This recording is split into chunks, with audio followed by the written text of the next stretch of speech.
कुछ ना कुछ अभाव ही खोजता रहता है। पहले पहले तो हम कहा करते थे कि मन का, मैं मुझे तो ऐसा लगता है मन का नाम शायद अभाव ही है। ये एक चीज पूरी होती है तो पता नहीं इतनी स्पीड से कैसे दूसरी चीज का अभाव खोज लेता है कि ये तेरे पास नहीं है। एक पूरी होते ही उसको दूसरी तुरंत याद आ जाती है। अच्छा, तो ये तो इसे केवल सत्संग से ही ठीक किया जा सकता है, क्योंकि देखो जो चीज अज्ञान से उत्पन्न हुई है वो ज्ञान से ही जाएगी।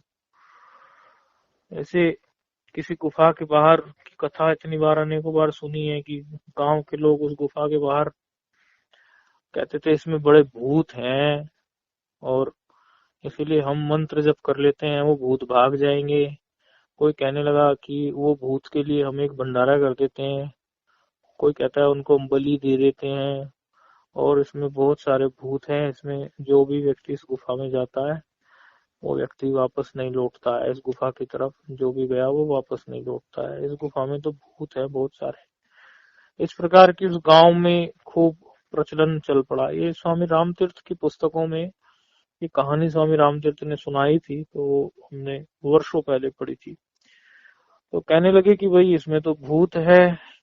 तो वो कहने लगे, एक समझदार संत थे वो आए उनके गांव में, तो बोले इसमें भूत है और तुम उस भूत को कैसे भगाने का सोच रहे हो। तो बोले कि तो कैसे भागेगा। बोले मेरे पास युक्ति है, एक काम करो सब, मसाल जला लो, मसाल जला के लेके चलो कमरे में, उसमें गुफा में।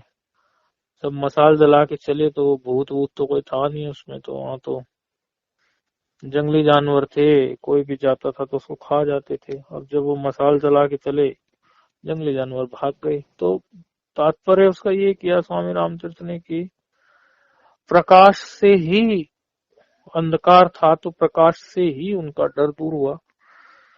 तो आज जो है प्रत्येक मानव इतना दुखी है कि सुबह से शाम तक किसी को ऑफिस में दुख प्राप्त है। महात्मा भी दुखी हैं कहीं ना कहीं किसी न किसी चीज को लेके, जिनके पास ज्ञान की नहीं है, ज्ञान का अंजन नहीं है, ज्ञान की सलागा नहीं है। ज्ञान जिसके पास नहीं है वो भी दुखी हो जाता है। और व्यक्ति कई बार ज्ञान देते देते भी ज्ञान भूल जाता है। इसीलिए भी वक्ता जब बोलता है तो उसका ज्ञान जो है प्रथम उसी के लिए है, ये बात भी ध्यान रखनी चाहिए। हम तो कई बार हमारी कही हुई बात ही ऑडियो रिकॉर्डिंग सुनते रहते हैं। ऐसा कई लोगों ने कई बार हमें देखा है, वो कहते हैं प्रभु जी क्या सुन रहे हैं तो उसको आश्चर्य में पड़ जाते हैं, वो अपना ही सुनते रहते हैं। मेरा पता नहीं किस क्षण में हमने क्या कहा होगा और वो हम खुद अपने भी लागू कर लेते हैं। मतलब काम हमारे थोड़े अटपटे ऐसे ही हैं, हम स्वयं का ही सुन कितनी बार सुनते रहते हैं कि हमने क्या बोला है। मतलब कि हमने कोई उस स्थिति में कोई बात हमारे मुंह से ईश्वर ने निकलवाई है, वो हमारे लिए भी तो है, वो सबके लिए है तो हमारे लिए भी है। तो आज का मानव जो है चारों तरफ से बेचारा इतने डिप्रेशन में है कि बहुत डिप्रेशन में है, और हर कोई सहारा खोज रहा है बहुत। और सहारे जो बाह्य सहारे जो भी उसे मिले हुए हैं, पति को पत्नी का, पत्नी को पति का, या कोई भी ये, इन सहारों में कोई किसी को मतलब दम नहीं नजर आता, तो फिर आध्यात्मिक सहारा ही खोजते रहते हैं।